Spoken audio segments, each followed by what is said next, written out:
Well, we're back in James this morning, probably will be the whole week. James chapter number 1.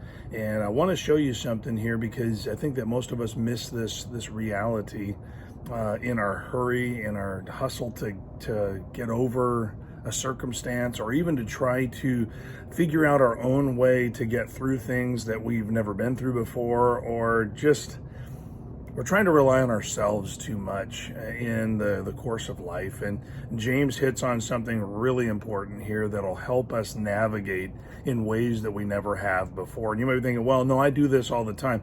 Well, asking the Lord for help while we're doing it our own way and while we're living our own way is not the same as surrendering to the Lord and saying, okay, God, I'm going to stop living my own way and I'm going to start listening to you and living your way, especially when it comes to my circumstance.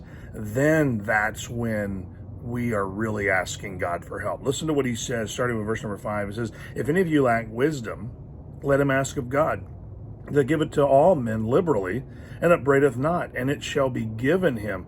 But let him ask in faith, nothing wavering, for he that wavereth is like a wave of the sea, driven with the wind and tossed. For let not that man think that he shall receive anything of the Lord. A double-minded man is unstable in all his ways.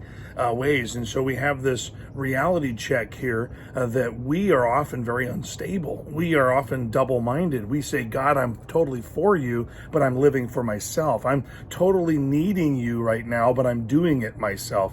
I want your help in my life, but I only want it in the areas that I don't have something else going on. And so we're asking God for wisdom while we're only saying, I'll let you give me wisdom in this one area that I don't like, but stay out of the rest of my life. Well, that's a double-minded. God says, if you want my help, surrender to me and I will pour my wisdom in. I've already outlined for you a way of living, and you need to live in that pattern, and then I will fill you with my wisdom to navigate life. And so if you think about it, we're building on what we said yesterday. Trials and tribulations in our lives are working something. God is equipping us for something else, but only if we're walking with him. Well, the same thing holds for this wisdom. We ask God for wisdom. We need to ask God on his terms and not ours. And see, that's the problem. Most of the time, we're talking to God and trying to bargain with him and saying, well, here's my terms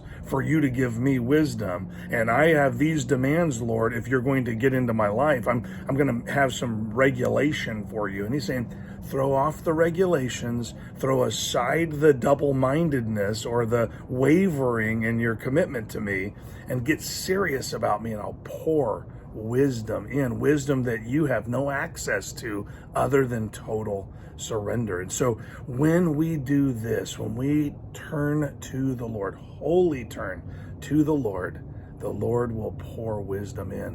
When we don't, we're actually still operating in our own strength, no matter how much we beg him to help. If we are still living our own ways by our own rules and asking him to pour wisdom in, he just won't. And so I want to encourage you today, let God's wisdom flow in by surrendering to him. Have a great day.